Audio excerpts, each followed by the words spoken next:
All right, today we're headed to one of Hungary's oldest and most fascinating cities, Székesfehérvár. We're going to uncover its incredible thousand-year story. But we're not going to do it by flipping through history books. Nope. We're going to let the buildings themselves do the talking. Let's dive into the history that's written in stone. So first things first, what's in a name? Well, in this case, a whole lot. Székesfehérvár literally means the White Castle with the throne. Now, that's not just a name, it's a headline. It tells you right away this was a place of immense power, a royal center where kings were literally made. And this quote, "This is our game plan for today. We're going to treat the city's buildings like our guides. You see, every wall, every arch, every single facade has a story to tell. A story of power, of faith, of total destruction, and incredible rebirth. We just have to know how to listen." So where does a story like this even begin? Well, we have to dig deep. I mean, literally all the way down to the foundations laid by one of the world's greatest empires. Long before Hungary was even a thing, this was Roman territory. They built a settlement here called Gorsium. And if the Romans were masters of anything, it was practical, organized construction. And you can still see traces of them today. The straight lines of old roads, the foundations of temples, it's all a reminder of a time of imperial order and some seriously impressive engineering. Okay, let's fast forward a few centuries. We see the Hungarians come in and build right on top of this Roman foundation.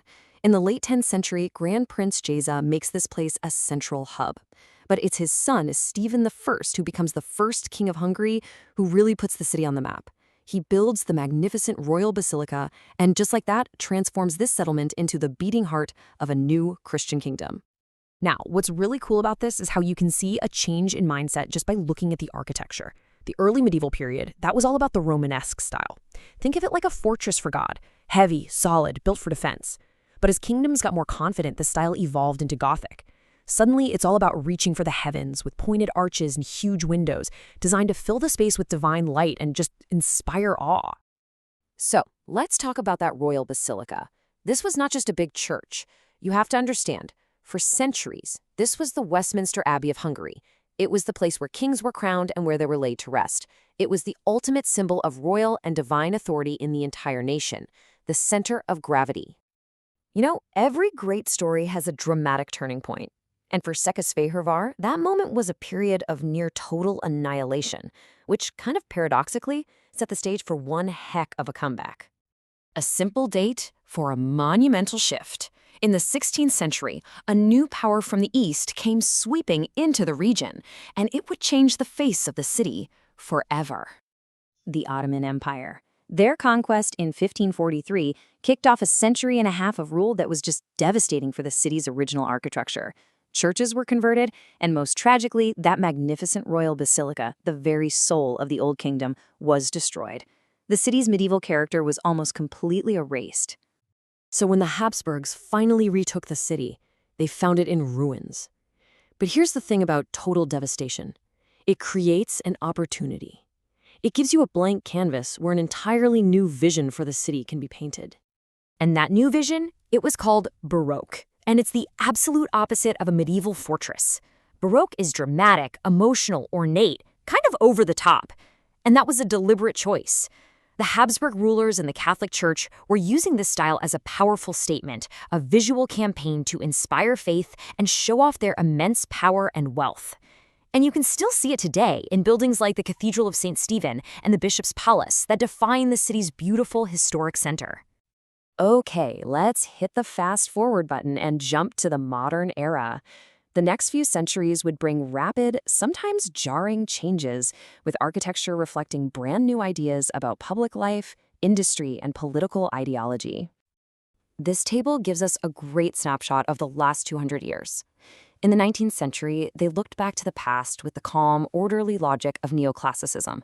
Think grand columns and symmetry, like ancient Greece and Rome. But after World War II, everything shifted. The new focus was on functional, practical, no-frills socialist architecture. And then after 1989, you see this amazing dual movement. Sleek, modern glass and steel designs pop up right alongside this huge effort to restore the city's historic gems. Let's just zoom in on that socialist period for a second. Those large, plain, concrete apartment blocks, they tell a very specific story. They reflect a government that was laser-focused on rapid industrialization and collective housing. It wasn't about looking pretty. Function was everything. Practicality over pomp. So after all this history, all this building and destroying and rebuilding, what is Székesfehérvár today? I mean, how do all these different pieces even fit together? This quote just nails it. A walk through the city center isn't just a walk, it really is a journey through time. You can be standing on the ruins of a medieval basilica, look up at a Baroque cathedral, and then walk past a 19th century city hall, all within a few hundred feet of each other. A really great way to picture this is as a layered cake. The base layer, that's Roman stone. On top of that, you've got a thick layer of medieval royal power. Then, a scarred layer from the Ottoman destruction, followed by a thick, decorative frosting of Baroque rebirth. And finally, those complex top layers of the modern era.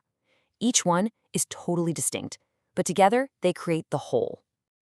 So why does any of this matter? Because the story of Székesfehérvár's architecture is the story of Hungary itself.